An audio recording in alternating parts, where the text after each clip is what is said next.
Hey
Tia, how are you? Good morning. I'm well. How are you? I'm pretty good, thanks. Tia, what do you do at ECU? I'm the Veterans Affairs Coordinator. Oh, There. fantastic. Yes, You so tell- today is I'm working from home today, which is always exciting. Yes, it's great. Good for you. Yes. We did have 3 or 4 veteran farmers sign up for the class, but they haven't shown up for the class, so I'm not sure what exactly happened. The head guy signed up, and then 2 or 3 of his members of his association signed up. So I Hmm. haven't had a chance to reach out and find out. Maybe the time doesn't work for them. I'm not sure. Yeah. So, hey, Kyle. Hey, Lisa. Good morning, Good everybody. morning, Dennis. everyone. Morning. All right.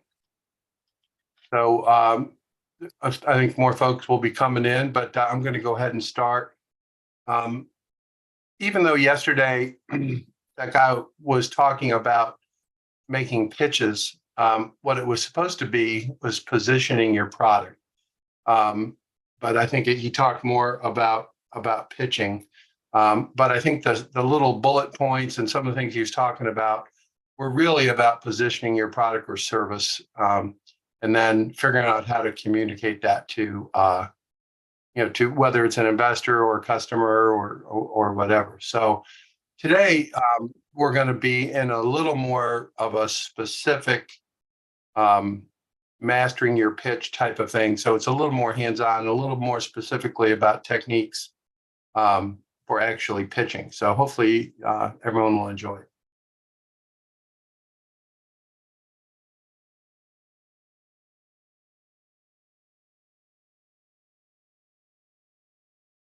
Hey, didn't.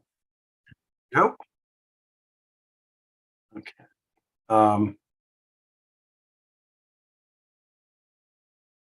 So can you all see my shared screen? Yeah, I can see it. Yes. Okay. Doesn't have the green border around it that it normally does, so I'm not sure what's going on.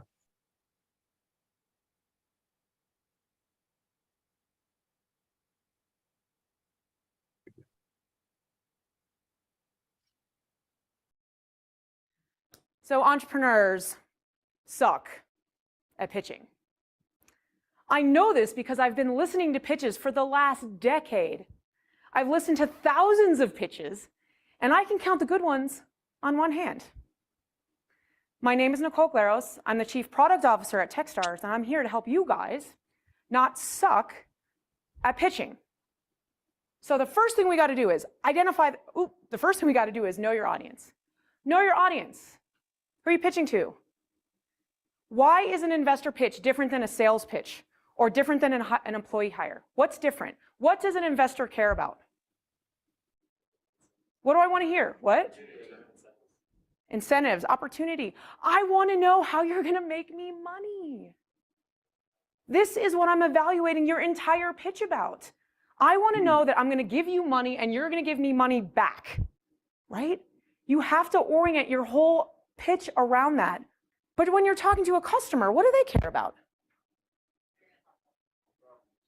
What problem are you going to solve for them? How are you going to save them money? How are you going to make them money? How are you going to save them time, right? Usually that's all they care about. You have to know your audience before going into any pitch, and you tweak your message around that.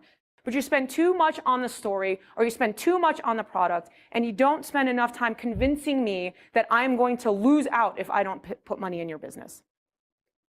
What's the goal of any pitch? What's the goal of your demo day pitch? To get a meeting. You guys have heard that before, that's great. To get the meeting. I'm not going to write you a check on the spot. I am not going to, like if you're a customer, I'm not going to sign up right on the spot. Your only goal is to get a meeting.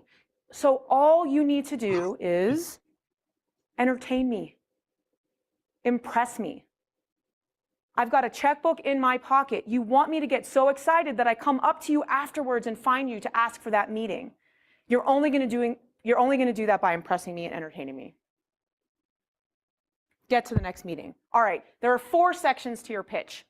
The intro, the demo, the business stuff, and the landing. The size of the boxes here represent how long you should spend in each area in your pitch.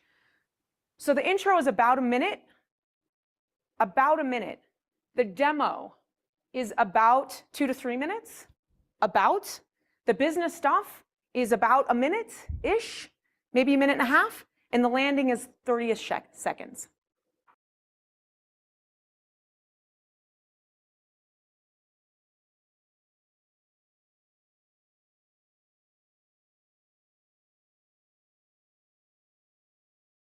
So we're going to go through each section one at a time. So the intro section. This is where you got to get my attention. This is where you have to capture my heart and my mind, right? You have to be more interesting than my cell phone. So any of you that know that sit next to me, my cell phone is constantly buzzing. It's emails coming through, it's Voxers coming through, it's Twitter notifying me of something, it's my husband reaching out to me. All of those things are really important to me, or I wouldn't have push notifications on my phone, right? You have to be so interesting that I ignore the vibrating phone in my pocket. That is hard to do. And you've got around, at most 60 seconds, it's usually 30 seconds to get me there. In that intro section, this is where we want to identify that problem, the problem, the pain, the opportunity, and introduce yourself. So let's think back for a moment how I started. How did I start? I said, you suck at pitching, right? I do that a little bit on purpose. I want to get in your face a little bit because what it does usually is make everybody stop what it is they're doing and look at me. She just insulted me. I do it on purpose, okay? The second thing I said was, I've been listening to thousands of pitches for over a decade. I've established some sort of baseline credibility. So you know that I'm allowed to talk about this, right? I introduced myself. I said, I'm Nicole, I'm product officer at Techstars, right? And then I said why you guys should pay attention so you guys won't suck at pitching. It's a very extreme example, but for what it's worth, I did all that in about 20 seconds. You guys are taking minutes to do it. You got to get it under 60 seconds, ideally under 30 if you can, because you've got my attention. Once you lose my attention, you're not going to get it back. So we're going to spend most of the time talking about that intro. All right, so you want to introduce yourself and your brand. You want to establish baseline credibility. You want to illuminate the problem. I did all those 3 things and explain what you do and why I should care. Because you're going to make me a lot of money. That's why I care. There might be other reasons I care, like I might be attached to your problem in some way. That's a great hook, right? I might be mindful. I think that's a great hook. I might like to care about my putting together my family tree. Those are all great hooks. But at the end of the day, I want to know that you're going to make me money. So the goal is, please, be fucking interesting. I highlight this for a reason, because I'm not kidding when I tell you that I've listened to thousands of pitches. I've listened to literally, it's probably like around 1,000 to 1,200 pitches a year. So if you multiply that out by a decade of doing this, that's a lot of pitches, right? You have to stand above them. You have to capture my attention. This isn't just about me, Nicole Glaros. This is about every investor that's in the room. Their job is to listen to pitches. And I guarantee you that they've heard your story before. Not your story, but they've heard your business before. So you got to figure out how to stand head and shoulders above everything else that they've heard. All right, some ideas on how to be interesting. Talk to me about a startling fact, an interesting personal story, contradict conventional wisdom, right? This is the question that you asked earlier. Make me laugh, plan a fear, be appropriately different. We're gonna watch some videos of some entrepreneurs that I think that did this really well. So Keen.io, they went through the Techstars class, our first cloud program in San Antonio in 2012. They have a highly technical product, highly technical. And every time they tried to tell anybody about it, whether mentors and investors, everybody just got this glassy look on their face because nobody got it. You have to be an engineer to understand what they do. And nobody was interested, so mentors weren't interested in working with them, investors weren't interested in talking to them. They were just falling down flat in terms of their Techstars experience, but also in terms of trying to attract any sort of investor attention. Until they learned how to, they explain their product through telling a story. Hey everyone, great to be here. I'm Ryan, one of the co-founders of Keen. And at Keen, we are reinventing analytics for mobile applications. And to help me explain how, I'm going to tell you a little story. This is Tycho Brahe, a 16th century astronomer. He's famous for collecting an astounding amount of astronomical data. Every night, he would write down the position and the brightness of every star and every planet in the sky. And after 30 years of doing this, he died. Luckily, he had an assistant named Johannes Kepler. Kepler took Brahe's data, applied his own genius, and single-handedly came up with the laws of planetary motion that we still use to this day. Because Brahe dedicated his entire life to gathering all that data, Johannes Kepler is now cemented in history as a genius. And that's exactly what we do. Every mobile application is its own universe, full of data being generated by millions of users. And we can record that data in meticulous detail, just like Brahe. Only instead of stars and planets and their positions, our technology records every touch, every swipe, every purchase, and every share. We can record every interaction within an application and store it in our data warehouse in the cloud. And our customers use this data to discover new patterns of how their users are using their application. Our technology unleashes their genius. We turn our customers into Johannes Keplers. Okay, what did you like? Who learned something? Right? You guys forgot that story from middle school or whatever, right? Who gets what they do? You think you got it, right? Pretty sure you got it, right? What about his stage presence? What do you think? Good or bad? If you think it's good, raise your hand. If you think it's bad, raise your hand. A little bit more on the bad side. Did he sound a little bit like a robot? No? Sounded really well rehearsed, maybe? You know what happens if a guy like that forgets his next line? He stands there and goes,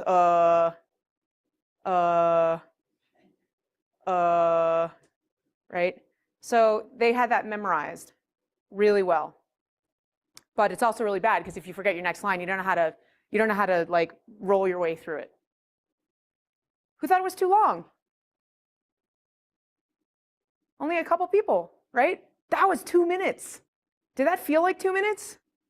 No, because he captured your attention the whole time. Whose mind wandered? Be honest, it's okay.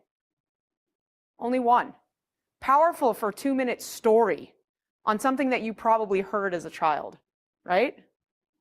So what they did was use a metaphor to talk about their product in a way that now I got it. I got it. And what else is buried in the story let me put on my investor brain for a second, my investor hat. What else is buried in the story is, well, every company's going to have a mobile app.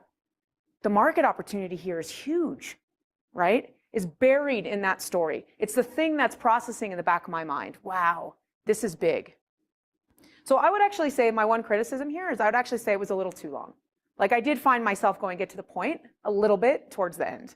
So he could have shortened this, but I thought that the use of the story was really powerful. All right, let's do one more. So ScriptPad, this company went through Techstars Boulder in 2010, and he uses a technique that we call twist the knife. I'm Liam Davis-Mead. I'm here with my co-founder Shane Taylor, and we're ScriptPad. ScriptPad transforms the iPad and iPhone into a digital prescription pad, enabling doctors to write prescriptions faster and safer than their current paper process. Why do this? Because this stuff kills people. This is an example of a completely illegible handwritten paper prescription. The pharmacist in this case dispensed the wrong heart medication because he couldn't read the doctor's handwriting. He mistook Iserdil for Plendil, and instead of controlling the patient's condition, the medication caused a massive and fatal heart attack. And this happens again and again and again. In fact, of the 1.7 billion handwritten prescriptions scrawled out each year on those familiar paper script pads, up to 40% contain some form of error, whether it's missed drug interactions, improper dosing, or just plain unreadable handwriting. Each year, 7,000 people die, and another 1.5 million are injured as a result of these errors, causing billions in avoidable hospitalization. Let's be honest, who is terrified to ever get a prescription on a piece of paper again? He could have just said, we do digital prescriptions. But that wouldn't have made you feel anything, right? By showing you again and again and again how powerful and important of a problem this is, you walk out of there going, I have to invest in this company. My life is at stake. My children's life is at stake. And all of the prescriptions that are written out there and all of the doctors, I'm going to save lives if I help this company. And it's a huge problem and a huge opportunity, right? They made you feel it. You didn't just hear it, you felt it. And that's what's powerful about a delivery like that, right? So he could very easily just say, we're a digital prescription company. And it wouldn't have been nearly as exciting or nearly as impactful as if he didn't really twist the knife. Make sense? As you're thinking about your pitch, spend 75% of your time here in the first minute and a half. This is the most important part. If you don't get that part right, nothing else that you say in your pitch will matter because people will check out and tune out and you won't get them back. If you bury the fact that you have solved cancer in minute 4, nobody will come talk to you, right? Get that first minute right.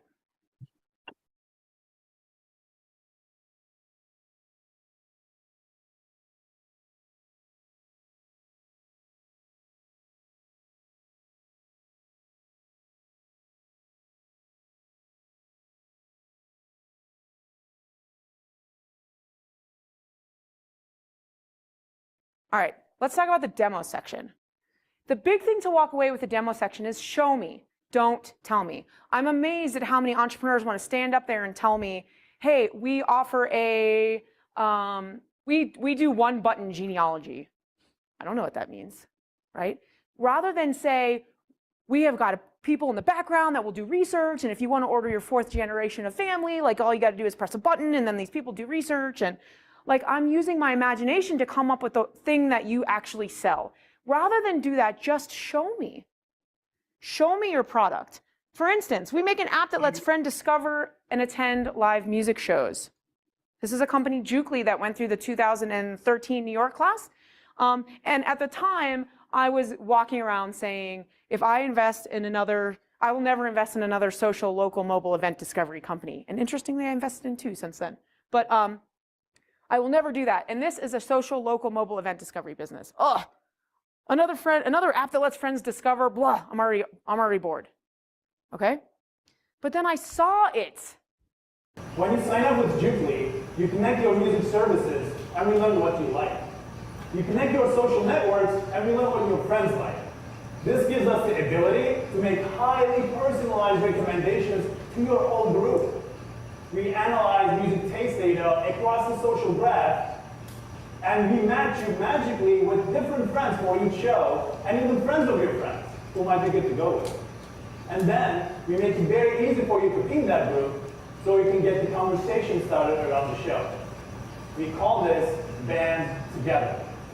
This right here is the critical component that gets people out to shows. And once the decision has been made, it's so easy to buy the tickets. Right in the app, in just a few taps, you can purchase your tickets and you'll be put on the list. It's that simple. So it's not just about discovering music. It's a beautiful, well-designed, interactive app that actually will increase ticket sales, in theory, right? So let me ask you a question. What's their customer acquisition strategy? Anyone know? The what? Viral component, right. Did he ever say customer acquisition strategy? No. But you got it from watching the demo, right? Awesome. What's their business model? Selling tickets. Did he ever say this is our business model?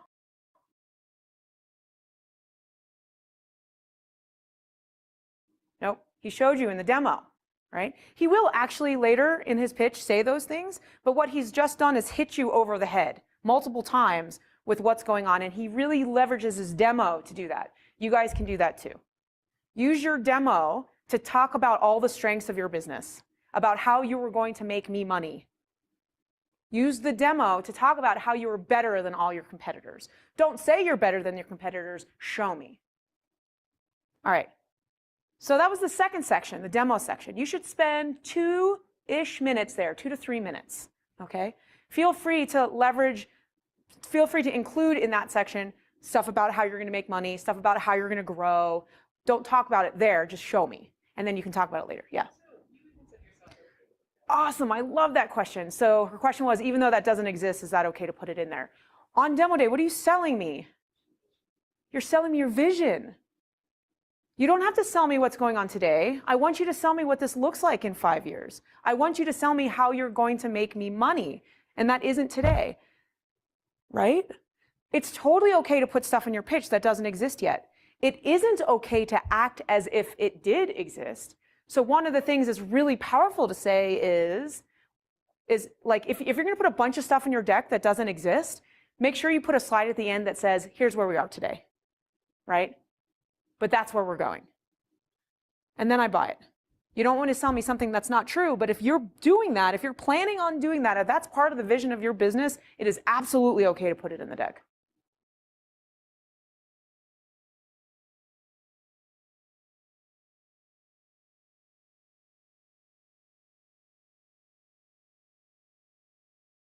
All right, so let's talk about the business section. This is basically this is what I would like to call the risk section, right? How risky is this business? And all the stuff you're gonna tell me next is gonna help me determine my risk tolerance to invest in your business. All right, so first of all, how big is the market? What's your market size look like? So this is Isaac Saldana, the CEO, or one of the founders of SendGrid.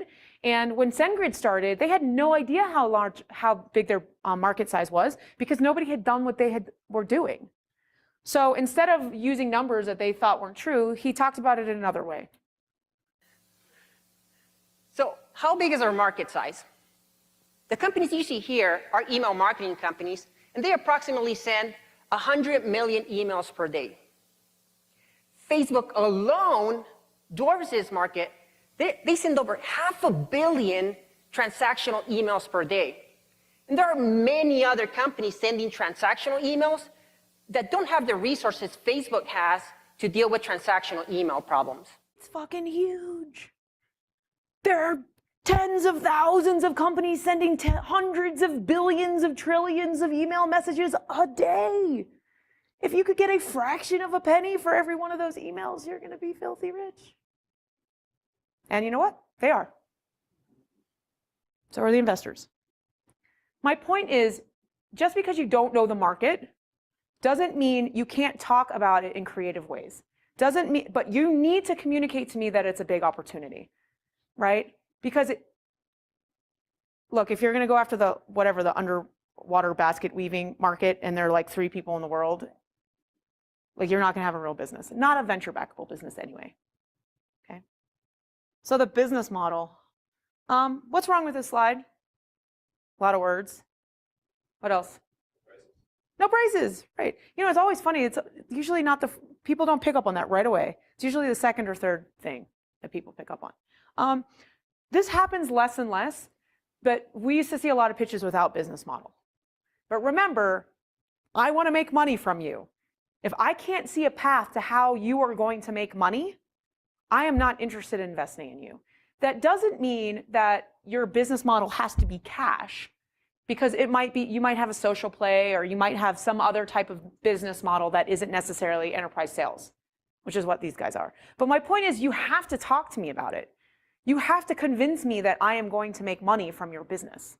And whether that's through comparison of companies that have been acquired in your space, to companies that, or companies that have IPO'd, to revenue numbers of comparable companies, right? To just pricing model. You need to talk to me about how I am going to have an exit here at some point.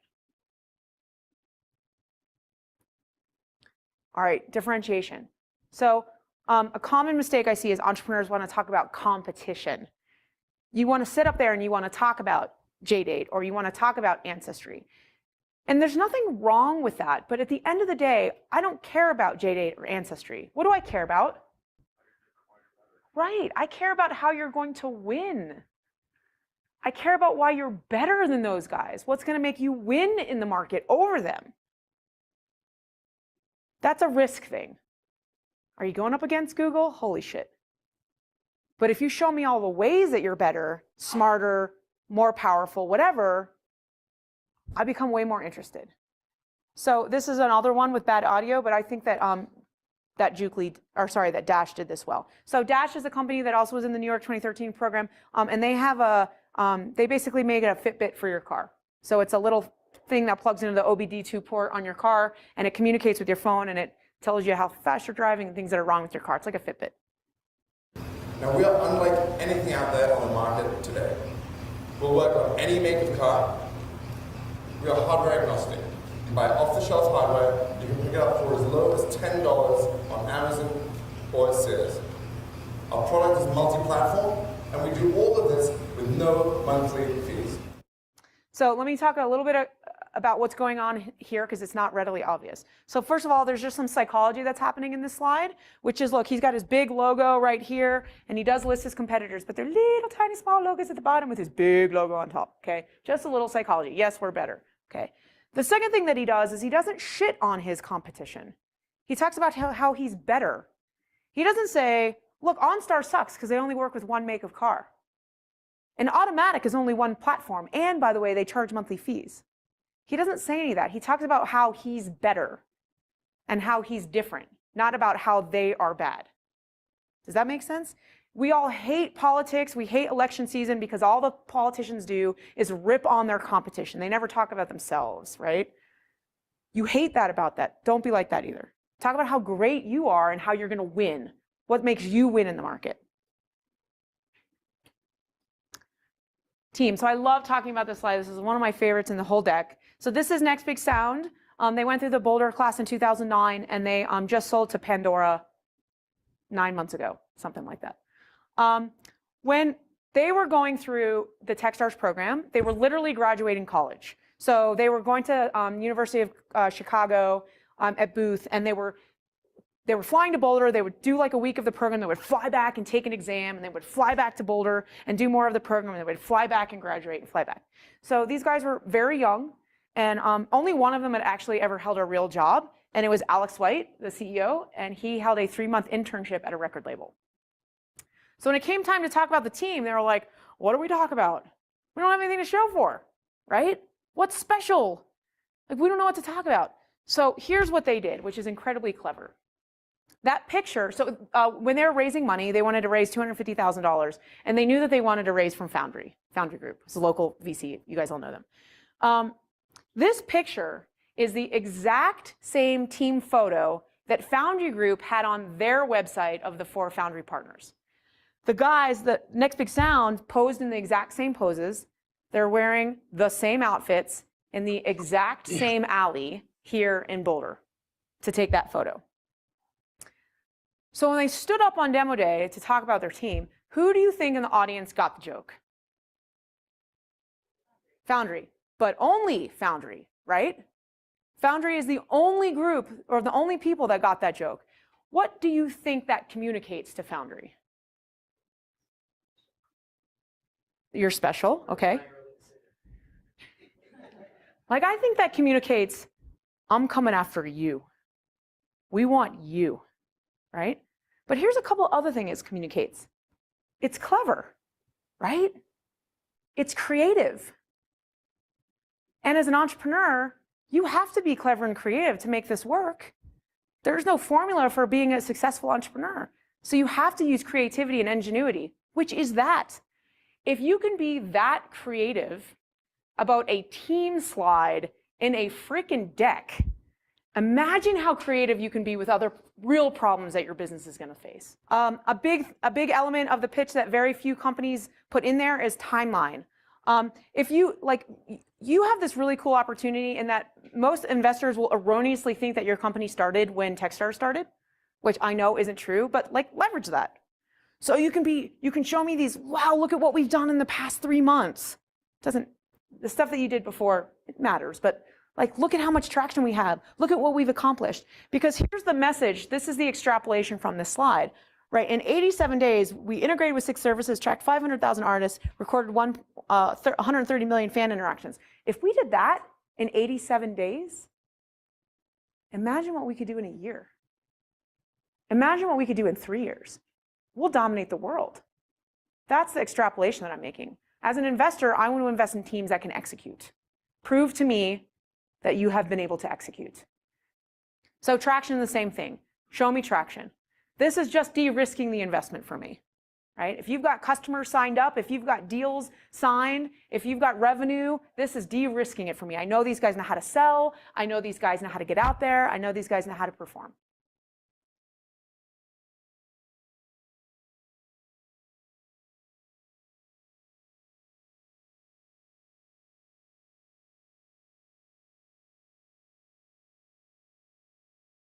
The last section is the landing. And the big thing about the landing is just lasting impressions, right? I see a lot of entrepreneurs, and because you don't like to be on stage, you want to get off. And you're like, and I'm Nicole, and thank you very much. Walk off stage, right? What does that communicate to me? What does that communicate? Lack of confidence. And what's the extrapolation of the lack of confidence? Maybe. But I think, like, if you can't own a simple pitch, how are you ever going to be able to sell? How are you ever going to be able to hire the right people? How are you ever going to be able to lead your company? If you're awkward doing something like this, you're going to be awkward in your business. And it's not fair because it's not true, but that's the like subconscious thing that happens in people's brains, right? Wow, when they stand up there and they exude confidence, they must be really awesome CEOs. Not necessarily. My point is, you can practice this part. This is practicable and fakeable. So beat me over the head with your key points. What are the main strengths of the business? Tell me those things again. Make sure you stick the landing. I'm Nicole. I just taught you guys how to pitch. I'm happy to take any questions. Nail the landing. It's really easy. You just have to practice it. Make sure you're making a call to action. Anytime you ever stand up in front of a group of people, you should be making a call to action, even in front of your own peers, even in this room. The day you guys decided to become entrepreneurs is the day you decided to become salespeople, right? You always need something. Always. You need introductions to engineers. You're looking for a VP of engineering. You need somebody that's really good at UX. You need investors. You need help with something, whatever it is. Always make a call. Always make an ask. Always have a call to action. If you're interested in learning more about my business, come find me afterwards. I would love to answer your questions. Whatever the call to action, doesn't matter, right? Just make one. So some final thoughts. Delivery is everything. I will take C content in a pitch any day with an A delivery rather than A content and C delivery. You guys have probably experienced this yourselves. You're sitting there and you're listening to a speaker and you're like, wow, the content's kind of good, but I just couldn't pay attention because they Buellered me to death, right?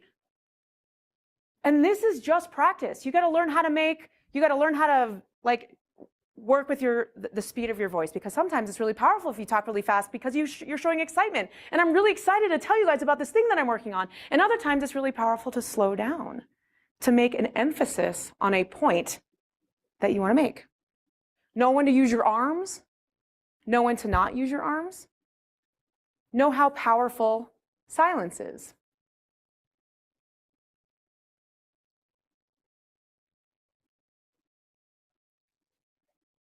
Because you know what happens when you're on stage and you're silent for that long? The people that are checking their phone, guess what they do? What's going on? They look up. So if you need a reset, or if you need to make a really important point, silence can be extremely powerful. If you think you suck at this part, if you think you suck at delivery, here's a tip. Here's a little suggestion. Go stand on Pearl Street, spend a day, dedicate a day, because it's going to take you a day, and deliver your pitch. Stand on a wall, right, and deliver your pitch and your goal is to get 5 people to listen to your pitch all the way through from start to end. And what you're going to find you have to do, because nobody really on Pearl Street cares about your business, which is good, is you're going to have to get a little crazy. You're going to have to go, hey, stop, hey, you, come here. I want to tell you about ancestors. You want to know about your ancestors, don't you? You're going to have to turn into a crazy person. But that's okay, because when you can feel comfortable, when you lose your sense of self-consciousness and you embrace the moment, then you'll be much more comfortable on stage. Right? I know you guys aren't doing this, so I'm not going to harp on this one, but seriously, fuck bullet points. So no bullet points in your decks, because I can listen or I can read. I cannot do both. So somebody had earlier said there are too many words on the slide. It was the pricing slide. Totally true, right? But what happens is when there are words on the slide, you're reading. And as we've seen, it's way more powerful when there was nothing on the slide and you were listening, right? When there was nothing behind you. This is true for every talk you ever give, ever. Same is true about complex charts and graphs, okay? I can either comprehend what I'm reading on the screen or I can listen to you. I cannot do both, because this sucks. I saw this. I did. I had to track down the entrepreneur and ask for the slide. He was like, why do you want it? I was like, no reason. Right? What the fuck does that mean? Why would you ever put that in a deck? Why? This is awesome. What's the X and Y axis? Like, it's a fake chart. You use charts and graphs to convey information, right? Make sure you're doing so in a split second.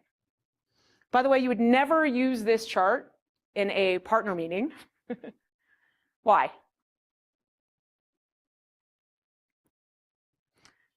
So being on stage is a different atmosphere than being in front of people one-on-one. You can put a somewhat complex chart in front of people when it's one-on-one, because you can walk them through what's going on. But when you're trying to maintain the attention of everybody in the room, you're desperately trying to keep them off their phones. This is great. This, they'll go right to their phone. As soon as they see that, they'll like check their phone. Okay. Because people will listen or read, they will not do both. Okay. So generic language is deadly. Just let me talk about it, some examples. So our sales intelligence tool helps customers close more deals. What do they do? What's the product? Maybe.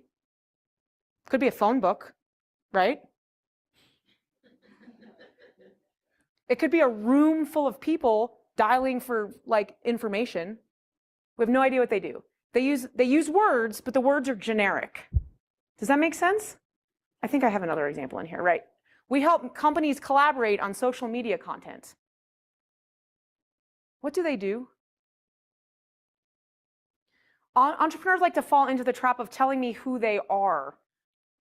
Or when they tell me what they do, okay, that is sort of what you do, but I don't want to know what you do. I want to know how you do what you do. So staying away from generic language, a great way to think about it is tell me how you do what you do, and that will keep you out of generic language zone. So practice in public and practice like you play. If you guys remember, I open like that. So let me just do a quick neuroscience lesson, right? When you learn something in your brain makes new synapses. Does everybody know this? You remember this from like high school or whatever? Your brain makes new synapses, and the more you practice something, the stronger those synapse connections get, right? Okay, so when you stand up on stage at pitch practice, and you're like, hey, sorry, I didn't make a lot of changes from last week, and I was up late last night, but just bear with me, and yeah, so I'm Nicole, and I'm here to talk about how to pitch. And when you practice mediocrity, you literally get better at being mediocre. Literally, it happens in your brain. This is like neuroscience. Practice being awesome. Every time you get up there, practice like your company is at stake. Because then when your company is at stake, it will be really natural for you and really easy, right? Make every pitch count. And if you got to get yourself into the zone when you do it, then do it. Go into one of the meditation rooms or whatever, do your breathing exercises, whatever you have to do, and come up, and even if there's only one person in the room, own it. Like your business is at stake, because you're strengthening those neural connections in your brain. Practice your answers. Make sure your co-founders are writing down the top 5 questions that you get. Make sure you come up with solid, succinct answers to all of those 5 questions, and make sure everybody in the team knows them and can say them powerfully. Because how are you going to make money? Well, we're sort of thinking about maybe doing a freemium model thing, and we might do some, I don't know, we're thinking about a couple different options. That sucks. That communicates to me you haven't thought about your business and a really important part of your business. But when I ask you how you can make money and you say 3 ways, boom, boom, boom, I'm like, oh, awesome, got it. Powerful. That was that softball thing that I mentioned earlier. So if you've got a strength of your business, don't feel like you need to put everything in the deck. Leave some stuff out, especially the obvious stuff. Because when I come and ask you how you're going to grow, and you're like, easy, I'm really glad you asked, and you knock it out of the park, I'm like, wow, they really know their business. Do not lie or bullshit me ever.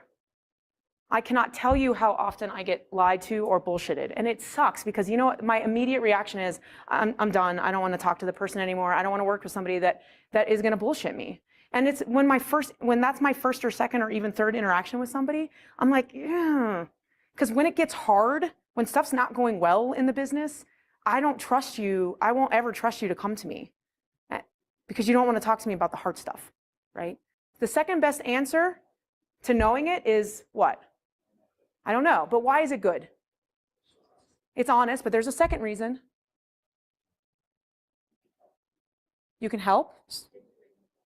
It gives you a reason to follow up, right?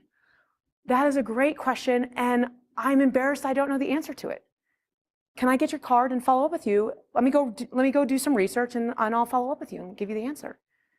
And then actually follow up, because that's the whole point of Demo Day anyway, right? Is to get the meeting. So if you can follow up with somebody, that's awesome. You just got a business card, woohoo! It's your opportunity to build a relationship with people. I used to tell people I don't know just to tell them I don't know so I could get their business cards. It's really powerful. All right, I just want to emphasize there are 3 phases to fundraising. One is the who, figuring out who you're going to go after. The second one is the actual pitch, and the third one is the close. We only talked about the second thing here. So make sure that you're working equally hard on identifying the right investors and then how to close. Because if you don't have those parts right, you can have the perfect pitch, but you're still not going to raise any money.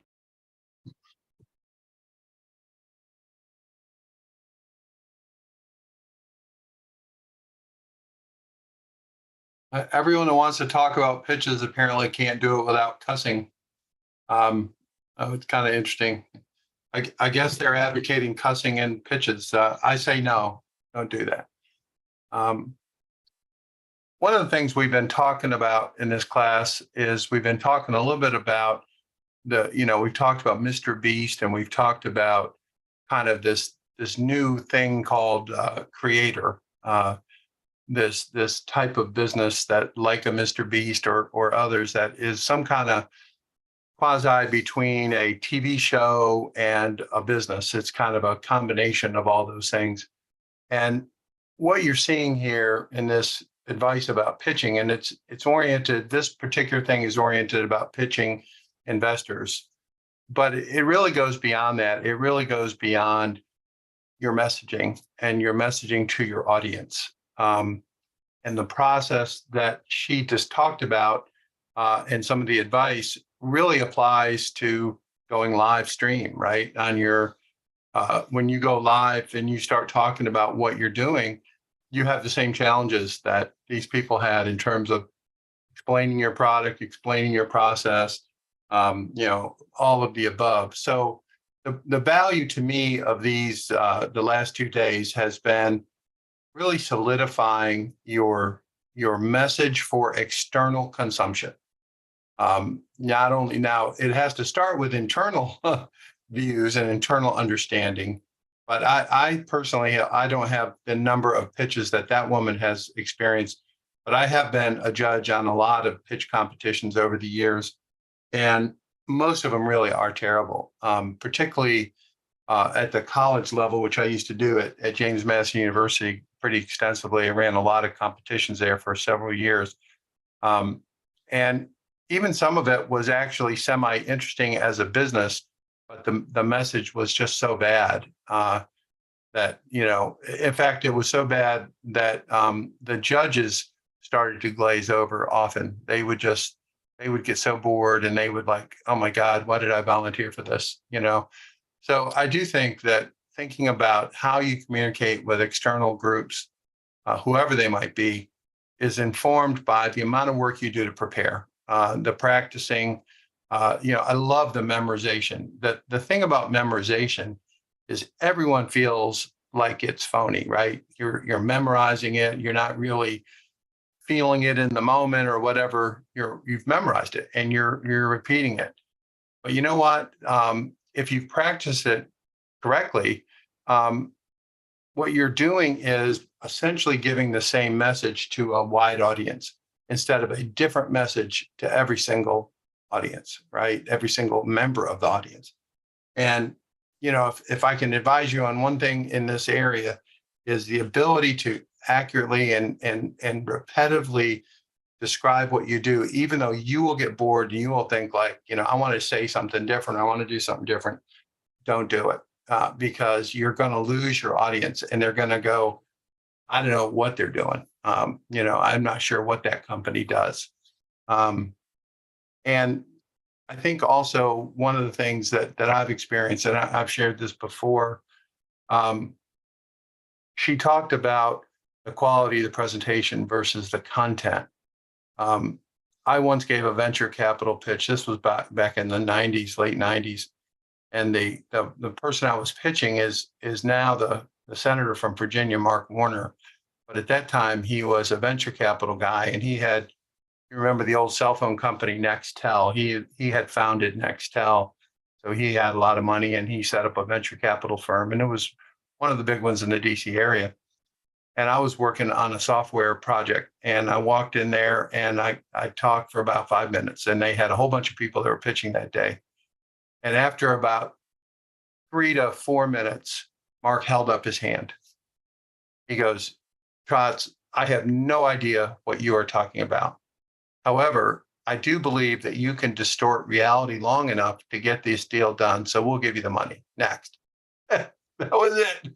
That was the entire pitch. I got $2 million, walked out the door. Not a single person on that committee had any idea what I was talking about, just vaguely. But they saw I was enthusiastic. I communicated that it was solving a big problem for large companies, blah, blah, blah, blah, blah. So we got the money because in that case, the presenter was fundable. The content was beyond their ability to understand it, which is understandable because it was really over the horizon type stuff. So I get that. But the point is, how you present is also really important. How you come across, your belief in yourself, your view of what you're going to do if they just give you some resources is a critical piece. And, you know, she showed the video or the picture of the people taking a picture that's from the venture capital website to show how aligned they were. No problem, Kyle. See you later. So, you know, that's all part of it. In another video we'll see later, the potential company was pitching an investor, and the potential company had researched on YouTube and found an old YouTube video of the venture capital guy playing guitar in a bar. I'm sorry, in a fraternity when he was in college. You know, God knows where that came from. But he started his pitch by playing that video. And the venture capital guy went nuts. He could not believe that the guy had found that, figured out that he liked to play guitar. And make long story short, he got his investor, but he did the research and made it so that the investor connected. So all these things in the area of creative are something to think about too, as you go forward. So any thoughts or questions at this point? Just taking it all in. I'm sorry, I missed that. Go ahead. Can you repeat that? Personally, I'm taking it all in. It's great advice, and it gave a lot of insight on what I personally have to do to kind of readjust with the pitching.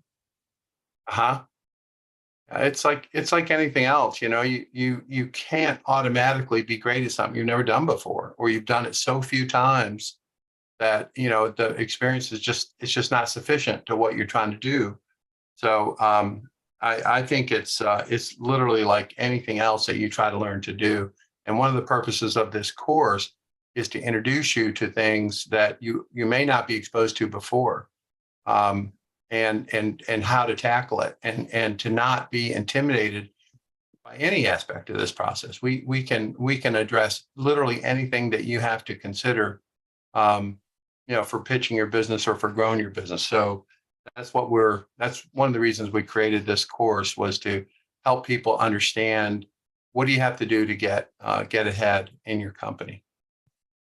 So, all right. Well, that's all I have for today. Hope you all have survive the weather. At least here, it's raining pretty good. Samara, I wanted to tell you I was unable to locate that report. I did go into the university databases, and even though I found it a bunch of places, they all had the $2,500 price tag. So sorry about that. I tried, but anyway, let me just read. I appreciate it. Yeah, no problem. I have a question. Well, not a question, but this is like for the thing that I put in the chat, and this was sent to me from the person who helps the small businesses. So if you have a minority, like the certification, I think you can qualify for it. Okay. Fantastic. Thank you for sharing that. Mm-hmm. Yeah, I think, you know, I'm not real up on all of the potential funding, but one group you all should take a look at is NC IDEA. NC IDEA has a number of programs, you know, that you could take a look at and possibly, you know, get some funding from them. They're oriented statewide, and they're particularly oriented toward people of color and women-owned businesses. They actually have, I believe they have it like it's a whole big thing that they have separate from their other programs. And I think they've awarded a fair amount of money in the last couple of years. So check out ncidea.org, I think is their website. That may be helpful. Hey, Teresa, All right. I messaged you in the chat. I received that email too. But from what I gather, it's a grant that is given to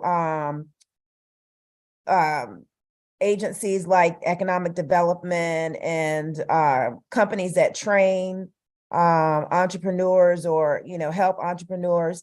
It's a grant given to them, and then they allocate the grant to different entrepreneurs. I see. Yeah, I just because I was on the site. So yeah, I just read that part. Right. clarify. Thank you for clarifying it for me. No Well, problem. one thing that you can do is maybe keep track of it a little bit, and some of the people that they give grants to, you could reach out to. You know, because that's what they got to do. They got to figure out where to give that money. So that's kind of round the barn type of way of approaching it, but that might help. Thank All you. right. Well, thank you. Thanks, everybody. And Monday, we're going to cover newsjacking, which is a really cool way to get a lot of people to come to your website. So we'll be talking about that on Monday. Thanks a lot, everybody. We'll see you soon.